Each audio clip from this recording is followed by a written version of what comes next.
When the panel goes into fault, the internal buzzer will activate to alert you to the panel. Pressing mute will stop the buzzer. The fault LED will be illuminated and the contact number for your service company will be displayed. They will need to be called to site to investigate the fault. To view the fault, press Menu, then go to View, then Faults.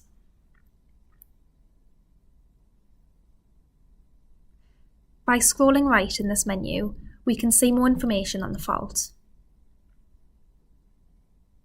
You will need to make a note of all the information in this menu and pass it to your service engineer for investigation. Pressing Escape will take you back to the main menu.